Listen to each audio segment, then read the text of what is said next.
Assalamualaikum warahmatullahi wabarakatuh.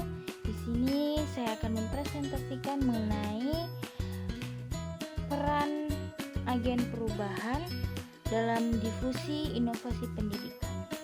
Baik, di sini saya akan menjelaskan mengenai agen perubahan. Jadi, agen perubahan itu adalah suatu individu atau agen perubahan adalah individu atau kelompok yang bertanggung jawab untuk merancang, memfasilitasi, serta mendorong perubahan dalam suatu organisasi masyarakat ataupun lingkungan. Di mana agen perubahan pula memiliki peran umum, yaitu untuk mengidentifikasi masalah atau peluang serta merancang solusi dan memotivasi orang untuk mendukung dan mengadopsi perubahan yang diperlukan. Jadi secara umum, tugas dari agen perubahan ini yaitu adalah untuk menjalin komunikasi antara sumber inovasi, change agent, dengan sasaran inovasi sistem. Selanjutnya, siapa saja sih agen perubahan itu? Jadi, agen perubahan itu ada 4 yang dalam khususnya di dunia pendidikan. Yang pertama yaitu guru, di mana guru sebagai fasilitator yang akan mendidik para peserta didik untuk mengarahkan pada perubahan yang lebih baik.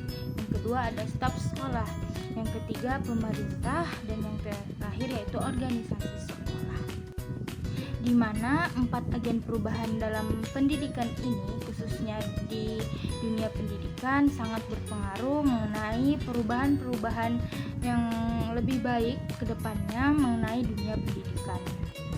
Tentu saja diperlukan kerjasama yang baik antara guru, staf sekolah, pemerintahan ataupun organisasi-organisasi yang ada di dunia pemerintahan agar agen perubahan ini dapat terjadi atau dapat terlaksana dengan hasil yang baik. Baik, selanjutnya mengenai peran dan fungsi dalam agen perubahan.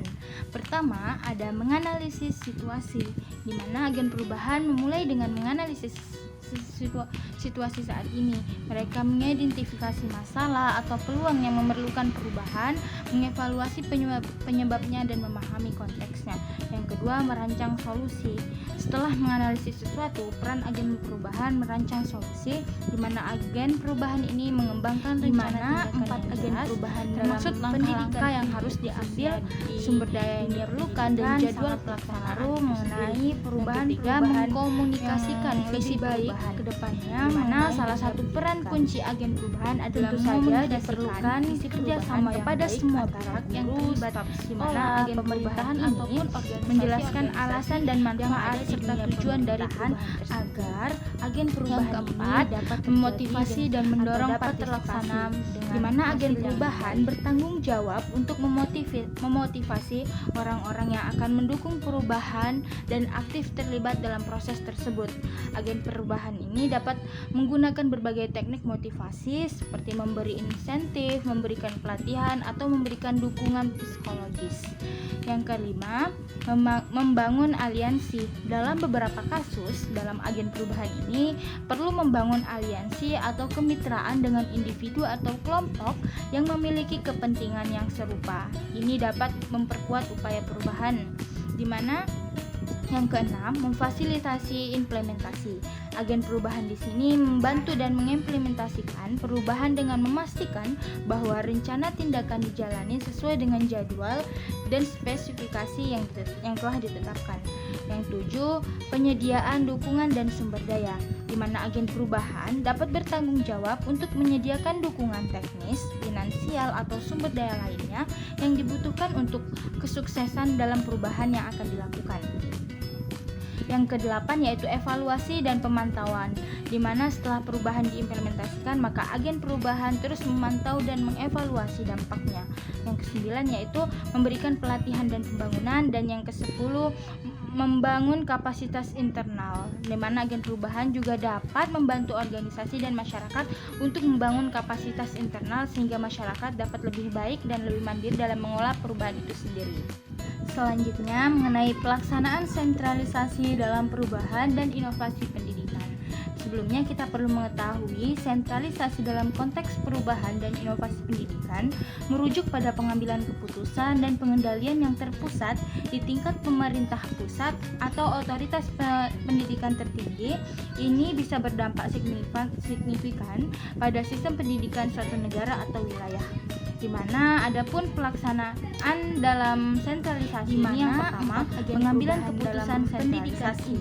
Dalam model sentralisasi, keputusan tentang kebijakan pendidikan, kurikulum, alokasi anggaran atau aturan umum lainnya dibuat oleh pemerintah pusat atau otoritas pusat. Tentu saja diperlukan konsistensi atau koherensi dalam pendidikan di pemerintahan ataupun organisasi juga dapat mengabaikan perbedaan dan kebutuhan unik perubahan ini dapat terjadi di mana implementasi program inovasi ini. Yang kedua, implementasi program inovasi, di mana sentralisasi dapat memungkinkan pemerintah pusat untuk meluncurkan program inovasi pendidikan besar-besaran yang mencakup di suatu negara tersebut atau wilayah. Kita ambil contoh seperti program nasional untuk meningkatkan kualitas guru, pengenalan teknologi dalam pembelajaran, ataupun pengembangan kurikulum baru. Dan yang ketiga ada standarisasi kurikulum. Dalam sistem sentralisasi seringkali ada upaya untuk menstandarisasi kurikulum itu dalam suatu negara tersebut. Ini berarti bahwa sekolah di berbagai daerah mengikuti kurikulum yang sama dengan harapan menciptakan konsistensi dalam pendidikan tersebut. Yang keempat, evaluasi dan pengawasan sentralisasi, di mana pemerintah pusat biasanya bertanggung jawab atas evaluasi dan pengawasan terhadap lembaga-lembaga pendidikan di negara tersebut. Ini termaksud penilaian kualitas guru, penilaian hasil siswa, ataupun pemantauan implementasi dalam inovasi. Yang kelima, kesetaraan akses dan pendanaan. Sentralisasi ini juga biasanya memastikan bahwa semua wilayah memiliki akses setara ke sumber daya pendidikan dan pendanaan yang cukup untuk mendukung perubahan dalam inovasi. Yang keenam adalah kendala sentralisasi. Meskipun sentralisasi memiliki keuntungan dalam hal konsistensi dan kesetaraan, ia juga dapat memiliki kendala, yaitu salah satunya yaitu tentang tantangan mencakup kurangnya responsivitas terhadap kebutuhan unik di tingkat lokal dan penumpukan kekuasaan atau birokrasi yang berlebihan. Yang terakhir mengenai partisipasi dan keterlibatan lokal. Dalam konteks ini, sentralisasi penting untuk mempertimbangkan bagaimana keterlibatan pihak-pihak lokal seperti sekolah, guru, dan komunitas dalam perubahan dalam inovasi pendidikan. Pembahasan terakhir mengenai pelaksanaan desentralisasi dalam perubahan dan inovasi pendidikan. Pelaksanaan desentralisasi dalam konteks perubahan dan inovasi pendidikan ini melibatkan pengalihan kekuasaan atau pengambilan keputusan, pengendalian, maupun tanggung jawab dari pemerintah pusat ke tingkat yang lebih lokal seperti otonomi sekolah, pemerintah daerah, dan lembaga pendidikan. Nah, selanjutnya mengenai aspek-aspek yang terkait dalam pelaksanaan desentralisasi dalam perubahan dan inovasi pendidikan. Yang pertama itu ada otonomi sekolah. Dalam desentralisasi, sekolah seringkali diberikan lebih banyak otonomi dalam pengambilan keputusan terkait pengelolaan sumber daya dan pemulihan metode pengajaran ataupun bahan ajar dalam pembelajaran. Hal ini diharapkan atau dimungkinkan kepada sekolah untuk lebih merespon kebutuhan unik siswa dan lingkungan mereka. Yang kedua ada partisipasi dan keterlibatan lokal. Dalam desentralisasi seringkali mendorong partisipasi aktif komunikasi lokal, guru atau staf sekolah dalam proses pengambilan keputusan. Ini menciptakan rasa kepemilikan dan keterlibatan dalam perubahan pendidikan itu sendiri. Yang ketiga ada fleksibilitas dalam inovasi. Dengan lebih banyak otonomi sekolah dan lembaga pendidikan lainnya seperti pendidikan lokal memiliki fleksibilitas yang lebih besar dalam menciptakan dan mengimplementasi inovasi pendidikan. Mereka dapat merancang program yang lebih sesuai dengan kebutuhan siswa dan lingkungan mereka. Yang keempat ada pemberian dana dan sumber daya. Dalam desentralisasi itu sendiri dapat mencakup pengalihan dana dan sumber daya langsung ke tingkat yang lebih lokal. Ini memungkinkan lembaga pendidikan untuk mengolah sumber daya mereka sendiri, termaksud alokasi anggaran untuk program inovasi. Yang kelima, ada kemajuan berbasis hasil. Dalam sistem desentralisasi ini seringkali ada perkenaan dalam pengukuran hasil pendidikan dan pertanggungjawaban dalam tingkat lokal. Ini memotivasi lembaga pendidikan untuk mencapai hasil yang lebih baik. Yang keenam, ada kustomisasi pendidikan. Dalam desentralisasi mendukung pendekatan pendidikan yang disesuaikan dengan kebutuhan siswa. Sekolah dapat merancang program pendidikan yang lebih sesuai dengan karakteristik siswa mereka. Yang ketujuh, ada pemberdayaan sekolah dan komunitas.